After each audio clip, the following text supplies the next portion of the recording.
Hello प्यारे बच्चों, नमस्कार। स्वागत है आपका आपके अपने YouTube channel roots maker academy पे।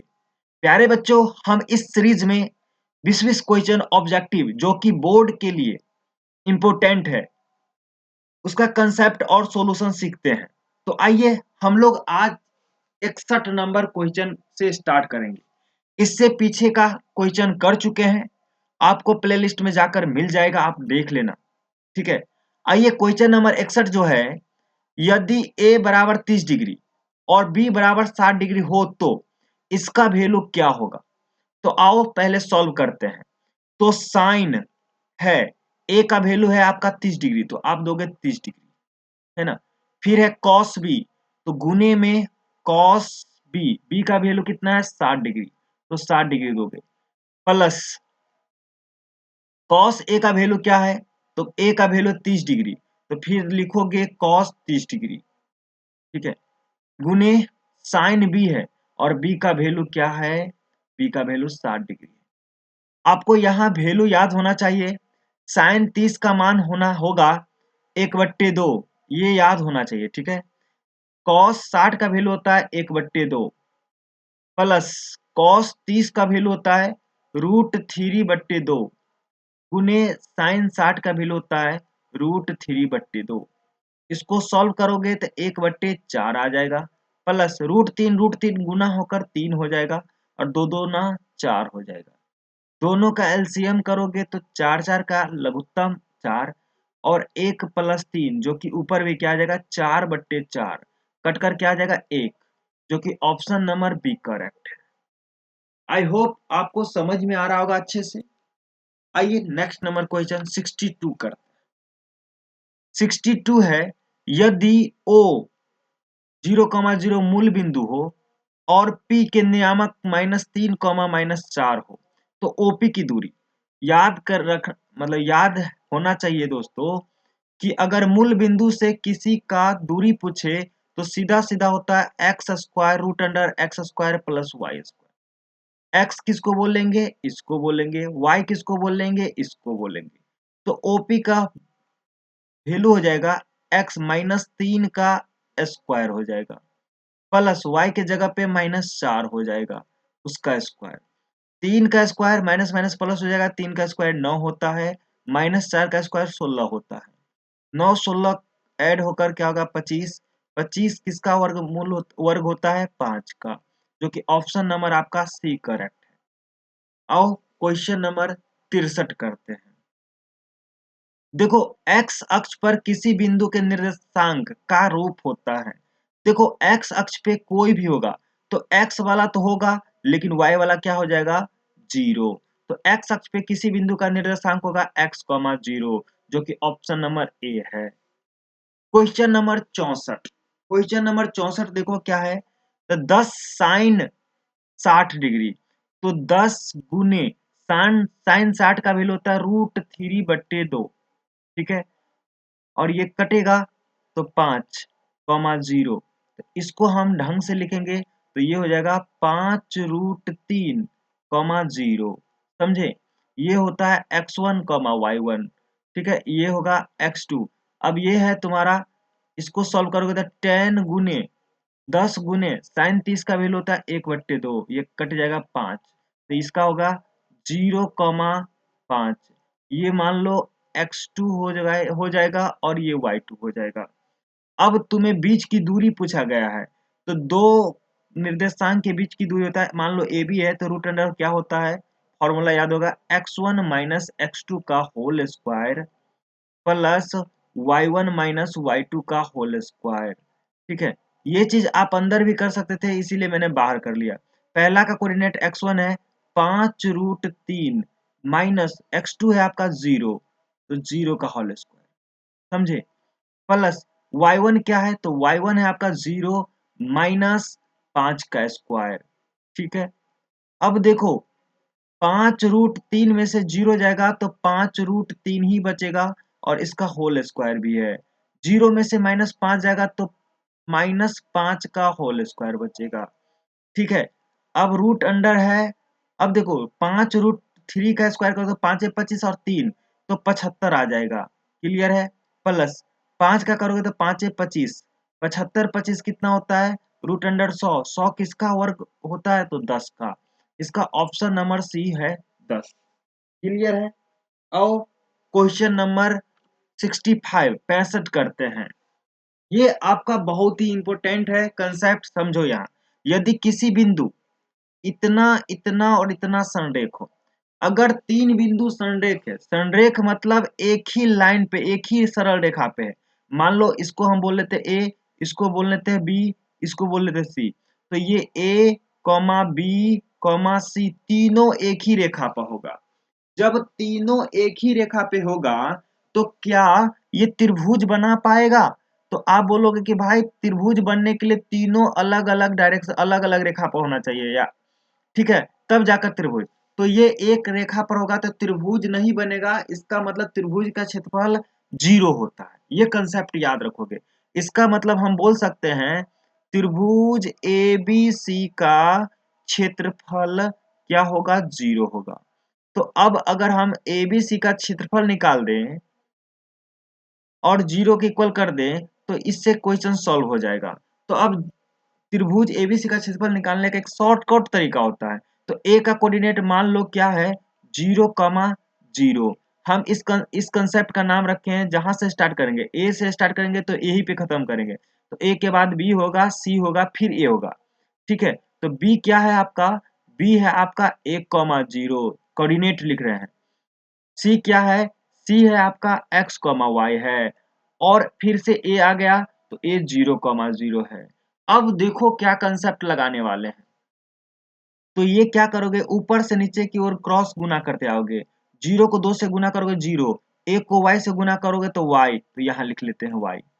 और x को 0 से गुना करेंगे तो 0, 0 नहीं लिखा था, ठीक है। अब फिर क्या करेंगे? अब देखो, फिर 0 से y को गुना करेंगे 0, और x से 2 को गुना करेंगे तो 2x, समझे। और ये 1 को 0 से गुना करेंगे तो 0। अब क्या करेंगे, पहले वाले जो लिखे हैं उसमें से दूसरे वाले को हम क्या कर लेंगे, माइनस कर लेंगे। और बगल में आप 1/2 लगा देना, और इक्वल टू इधर क्या है 0। अब देखो 1/2 इधर भेजोगे तो 0 हो जाएगा। इसका मतलब y बराबर हो जाएगा, माइनस में 2x है तो इधर आएगा 2x। ठीक है, तो y is equal to 2x हो जाएगा, जो कि ऑप्शन नंबर बी करेक्ट है। देखो y is equal to 2x है, ऑप्शन नंबर बी करेक्ट है। क्लियर है। आओ 65 66 नंबर क्वेश्चन करते हैं। सेम वैसा ही क्वेश्चन है, ठीक है। अब इसमें फिर से लिखोगे त्रिभुज बने, इस तीनों कोऑर्डिनेट से, तीनों निर्देशांक से बने त्रिभुज का क्षेत्रफल क्या होगा। ठीक है, तो अभी कंसेप्ट मैंने बताया, जहां से स्टार्ट करोगे वहीं खत्म करोगे। ए लिखो, फिर बी लिखो, फिर सी लिखो, फिर ए का कोऑर्डिनेट क्या है? तो ए का कोऑर्डिनेट है 0,1। बी का कोऑर्डिनेट क्या है? तो बी का कोऑर्डिनेट है 0,5। सी का कोऑर्डिनेट क्या है? 3,4। और ए का कोऑर्डिनेट फिर से 0,1। अब समझो, अब क्या करेंगे, ऊपर से नीचे की ओर गुना करते जाएंगे। तो 0 को 5 से गुना करेंगे तो 0, फिर 0 को 4 से गुना करेंगे तो 0, सबको ऐड करते जाएंगे। ठीक है, 0 0 है, ठीक है। और फिर 3 को 1 से गुना करेंगे तो 3 का 3, तीनों को एक साथ जोड़ लिए। उसमें आपको मैं बताया नहीं था, 0 0 को जोड़ोगे तो ऐसे ही कोई फर्क नहीं पड़ेगा, इसीलिए मैंने उसमें नहीं लिखा था। अब क्या करोगे, नीचे से ऊपर की ओर गुना करोगे। 0 को 4 से गुना करोगे तो 0, 3 को 5 से गुना करोगे तो 5 करोगे तो 5 तिया 15, ठीक है। और 0 को 1 से गुना करोगे तो 0, समझे। और क्या करेंगे, दोनों को बीच में पहले वाले से दूसरे वाले को माइनस कर दोगे, और बगल में आप क्या लगा दोगे, 1/2। यही आपका त्रिभुज एबीसी का क्षेत्रफल बन जाएगा। अब देखो 1/2, अब ये सब हो जाएगा 3, माइनस ये पूरा हो जाएगा 15। ठीक है, अब देखो यहाँ जो त्रिभुज का क्षेत्रफल कोई भी होता है उसके पहले मोड लगा होता है, इसका मतलब त्रिभुज का क्षेत्रफल कभी भी माइनस में नहीं आएगा। ठीक है, तो 1/2, और 15 में 3 में से -15 जाएगा तो -12 बचेगा। लेकिन आपको पता है माइनस में नहीं आता त्रिभुज का क्षेत्रफल, इसीलिए सीधा 12 लिखेंगे। तो 2 से काटेंगे 6 दूना 12, जो कि ऑप्शन नंबर 6 होगा। ऑप्शन नंबर 6 कौन सा है? सी है। तो सी करेक्ट आंसर हो जाएगा। आओ 64 नंबर पढ़ो। निम्नलिखित में से किसमें दोनों विकर्ण बराबर होते हैं? तो समचतुर्भुज में विकर्ण बराबर नहीं होते, समांतर चतुर्भुज में विकर्ण बराबर नहीं होते। तो आयत इसका करेक्ट आंसर हो जाएगा। क्लियर है। Question number 68। देखो, दो समीकरण गिवन है, दो समीकरण गिवन है और इस कैसी रेखाएं कैसी होगी। तो सबसे पहले आप यहां समझो, दो समीकरण है, 2x प्लस 4y बराबर 0। तो यहां हम लिखेंगे a1, तो a1 इसका वैल्यू है जो कि 2 है। फिर a2, तो इसको बोलते हैं हम, देखो यहीं लिख देता हूं a1, इसको बोलते हैं b1, इसको बोलते हैं c1, ठीक है। इसको बोलते हैं a2, इसको बोलते हैं b2, इसको बोलते हैं c2। अब देखो ये क्या है, a1 है आपका a1 बट्टे a2, x का गुणांक है। a1 क्या है, x का गुणांक पहले वाले इस समीकरण में 2 है। दूसरे वाले में क्या है, a2, दूसरे वाले में a2 है, दूसरे वाले में x का गुणांक 3 है, ठीक है। फिर निकालो b1 बट्टे b2, b1 b2 क्या है, y का गुणांक। तो पहले वाले में y का गुणांक कितना है, 4 है। दूसरे वाले में y का गुणांक कितना है, 6 है। और इसको काटोगे तो ये भी आ जाएगा 2/3, ठीक है। अब देखो a1 बटा a2 बराबर हो गया b1 बट्टे b2 के, क्योंकि ये भी 2/3 है, ये भी 2/3 है, तो ये दोनों बराबर है। अब c1 बट्टे c2 करो चेक, तो c1 है क्या, अचर पद 10 है और 12 है, 10 है और 12 है, और ये कटेगा तो 5/6 हो जाएगा, ठीक है। तो यहां से आ गया a1 बट्टे a2 बराबर हो गया b1 बट्टे b2 के, नहीं बराबर है c1 बट्टे c2। देखो ना, ये दोनों का वैल्यू 2/3 है और ये है आपका 5/6। तो जब बराबर नहीं होगा तीसरा, तो इसका हो जाएगा समांतर। कौन क्या हो जाता है, समांतर, जो कि ऑप्शन नंबर डी करेक्ट है। इसका कंडीशन भी मैंने बता चुका हूं, आप वहां से जाकर देख लेना, ठीक है। आओ नेक्स्ट क्वेश्चन 69, 69 क्वेश्चन। यदि किसी घन के एक विकर्ण की लंबाई, घन के एक विकर्ण की लंबाई 8√3 हो, तो इसके प्रत्येक किनारा। तो सबसे पहले आपको पता होना चाहिए घन का विकर्ण कितना दे रखा है, तो 8√3 दे रखा है। वैसे होता क्या है घन का विकर्ण, तो √3 गुने एक भुजा होता है, मतलब एक किनारा ए होता है, जो कि 8√3 के बराबर है। तो √3 से √3 कट गया, ए बराबर कितना आ गया, 8। प्रत्येक किनारा पूछ रहा है, मतलब ए का वैल्यू पूछ रहा है, जो कि ऑप्शन नंबर बी करेक्ट है। और क्वेश्चन नंबर 70 पे नजर डालो। एक घन का पृष्ठ का क्षेत्रफल 96 है। पृष्ठ क्षेत्रफल मतलब 6a²। घन का पृष्ठ क्षेत्रफल, कुल पृष्ठ क्षेत्रफल या पृष्ठ क्षेत्रफल पूछे तो कुल पृष्ठ को निकालोगे, तो 6a² होता है। कितना होता है, 96, ठीक है, दे रखा है। तो a² होगा 96/6, तो 16 96 16 आ जाएगा। तो a बराबर होगा √16, 16 का क्या निकलेगा, 4। तो कौन सा ऑप्शन है, 16 का 70 का ऑप्शन नंबर ए करेक्ट है। क्लियर है। आओ क्वेश्चन नंबर 71 है, गोले का पृष्ठीय क्षेत्रफल। गोले में एक ही क्षेत्रफल होता है, पृष्ठीय क्षेत्रफल, जो कि 4πr² होता है, ऑप्शन नंबर सी। क्लियर है, यहां तक कोई दिक्कत, उम्मीद करते हैं यहां तक कोई दिक्कत नहीं आ रहा होगा। 72 नंबर क्वेश्चन करो। 72 नंबर है, दो अर्धगोले के आयतनों का अनुपात। अब देखो, एक गोला है R1 वाला, एक गोला है R2 वाला, ठीक है। दोनों के आयतनों का अनुपात, तो पहले वाला का आयतन क्या होगा, 2/3πr1 होल क्यूब। दूसरे वाला का होगा 2/3πr2 whole cube, R2 whole cube, ठीक है। इसका अनुपात दे रखा 27/64। तो 2/3 से 2/3 कट जाएगा, तो R1/R2 क्या हो जाएगा, तो √अंडर क्यूब आ जाएगा 27/64। 27 का किसका क्यूब है, 3, और 64 किसका क्यूब है, 4 का। 3:4 होगा। और इसका पृष्ठीय क्षेत्रफल, तो जब क्षेत्रफल पूछे ना, तो इसका R1/R2 का होल स्क्वायर कर दोगे, तो 3/4 का स्क्वायर क्या होगा, 9/16, जो कि ऑप्शन है आपका 9/16, 9:16, जो कि ऑप्शन नंबर बी है, ठीक है। 3:4 तो है ही नहीं। चलो 73 नंबर क्वेश्चन देखो। दो बेलनों के त्रिज्याओं का अनुपात दे रखा है 3:2। मतलब दे रखा है दो बेलन है, R1 और R2 दे रखा है। उसकी ऊंचाई, मतलब अगर पहले वाला H1 होगा, दूसरा वाला H2 होगा, तो उसके आयतनों, तो बेलन का आयतन क्या होता है, बेलन का आयतन πr1² यही होता है। दूसरा वाला होगा πr2² H2, पाई से पाई कट गया। R1 का वैल्यू कितना है, 3, 3 का स्क्वायर गुने H1 कितना है, H1 है 5, ठीक है। नीचे में आ जाएगा R2 कितना है, तो R2 है आपका 2, 2 का स्क्वायर गुने H2 कितना है 7। अब देखो 3 3 9, 9 5 45, ठीक है, 2 दूना 4 और 7 चौक 28, 45 अनुपात 28, 45 अनुपात 28 कौन सा है, ऑप्शन नंबर बी करेक्ट है। अब क्वेश्चन नंबर 74 करते हैं। साइन स्क्वायर थीटा गुने 1 प्लस कॉट, कॉट किसके साथ होता है, कॉसेक के साथ, तो यहाँ लिख सकते हैं cosec square theta. Sign cosec एक दूसरे का उल्टा होता है, इसलिए कट करके आ जाएगा 1, जो कि ऑप्शन नंबर सी करेक्ट है। और क्वेश्चन नंबर 75 देखते हैं। देखो यदि किसी शंकु की ऊंचाई h बराबर 12 दे रखा है और त्रिज्या बराबर 5 दे रखा है, तो तिर्यक ऊंचाई, तिर्यक ऊंचाई क्या होता है, तो आपको याद होगा L बराबर होता है root under h square plus r square.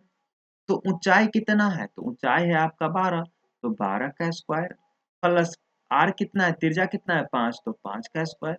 12 का स्क्वायर कितना होता है 144 और 5 का स्क्वायर कितना होता है 25।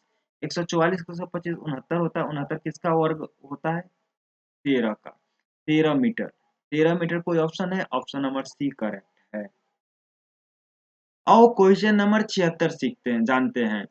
क्वेश्चन नंबर 76 दे रखा है किसी लंबवृत्तीय बेलन के आधार का क्षेत्रफल, ठीक है, इतना है और उसका ऊंचाई b है, तो उसके वक्र पृष्ठ, सबसे पहले देखो ये आपका बेलन है, बेलन है आपका, और इसका आधार का क्षेत्रफल मतलब पाई आर स्क्वायर, वृत्त का क्षेत्रफल, वृत्त वृत्त ही तो उसका आधार होता है, मतलब पाई आर स्क्वायर वृत्त का क्षेत्रफल है, जो कि पाई ए स्क्वायर के बराबर दे रखा है।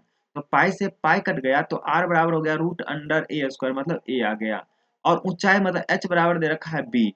तो इसका वक्र पृष्ठ, तो वक्र पृष्ठ होता है क्या, 2 पाई आर एच होता है, तो ये होगा 2 इन पाई इंटू आर के जगह पे ए और बी के जगह पे, एच के जगह पे बी, तो 2 पाई ए बी, जो कि ऑप्शन नंबर बी करेक्ट है, ठीक है।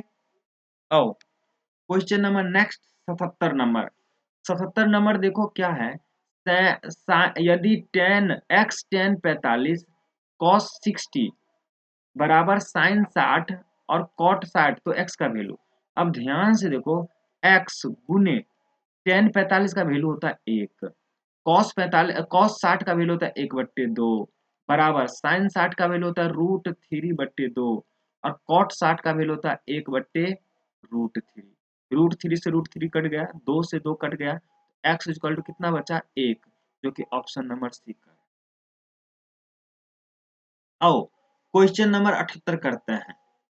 कॉट 3x, कॉट 3x बराबर टेन 45 का वैल्यू होता है 1 गुने कॉस 45 का वैल्यू होता है 1/√2 प्लस कॉस 60 का वैल्यू होता है 1/2, ठीक है। यहां तक कोई दिक्कत नहीं, यहां तक कोई दिक्कत नहीं होना चाहिए। चलो 1 मिनट, और साइन 45 को होता है 1/√2 ही होता है, ठीक है। अब जरा देखो कॉट 3x बराबर √2 1/2 प्लस 1/2, और आपको पता है 1/2 1/2 क्या होता है, 1 होता है, तो कॉट 3x बराबर 1। अब ध्यान से देखो यहाँ कॉट 3x, कॉट किसका वैल्यू 1 होता है, तो आपको मैं बता दूं कॉट 45 डिग्री का वैल्यू 1 होता है, तो 3x बराबर हो गया 45 डिग्री, ठीक है। तो x का वैल्यू 15 तिया 45, तो x का वैल्यू कितना आ जाएगा 15, जो कि ऑप्शन नंबर सी करेक्ट है।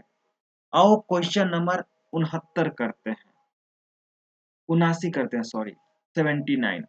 अब देखो ये बेहतरीन क्वेश्चन है, cos theta plus sec theta बराबर 4 है, तो cos square theta plus sec square theta, देखो क्या गिवन है, cos theta plus sec theta बराबर 4 दे रखा है और स्क्वायर में वैल्यू 4 पूछ रहा है, तो दोनों तरफ स्क्वायर कर देंगे, ठीक है। तो इधर बन गया a प्लस बी का होल स्क्वायर, क्या होगा cos square theta plus sec square theta plus 2 cos theta into sec theta, और इधर बन जाएगा 4 चौका 16, और ये एक दूसरे का उल्टा होता है तो कट जाएगा। तो इधर बचेगा क्या भाई मेरे, cos square theta plus sec square theta equal to 16 में से 2 गया तो कितना बचेगा 14, जो कि option number C correct. Clear. आओ क्वेश्चन नंबर आज के लिए इतना ही रखेंगे, लास्ट 80 और 80 नंबर क्वेश्चन करते हैं। देखो सेक ए प्लस 10a बराबर 2a, सेक ए माइनस 10a बराबर b। अब आपको एक फॉर्मूला आ रहा होगा, a प्लस बी इंटू गुना a माइनस बी क्या होता है, A square minus B square. तो यही कहानी यहाँ बनने वाला, देखो ये और ये दोनों गुना में ले आओ, तो सेक ए प्लस 10a, ठीक है, और इधर बनेगा सेक ए माइनस 10a। अब देखो जैसे ही ये दोनों को गुना किए तो ये दोनों भी 2a गुना हो जाएगा b से। अब देखो सेक ए प्लस 10 है, सेक ए माइनस 10 है, ये हो जाएगा आपका सेक स्क्वायर ए माइनस 10 स्क्वायर ए बराबर 2ab। और इसका वैल्यू क्या होता है 1, 1 बराबर 2ab, तो हमें चाहिए ab का वैल्यू, तो ab बराबर हो जाएगा 1/2, जो कि ऑप्शन नंबर सी करेक्ट है। तो आज के वीडियो में इतना ही रखते हैं, 20 क्वेश्चन। फिर मिलते हैं नेक्स्ट वीडियो में जिसमें हम 81 से सॉल्व करेंगे। अगर आपको वीडियो पसंद आ रहा है तो वीडियो को लाइक करें, चैनल पे नए हैं तो चैनल को सब्सक्राइब करें और अपने दोस्तों के साथ शेयर जरूर करें। ठीक है, नेक्स्ट वीडियो में मिलते हैं, तब तक के लिए जय हिंद और बाय बाय।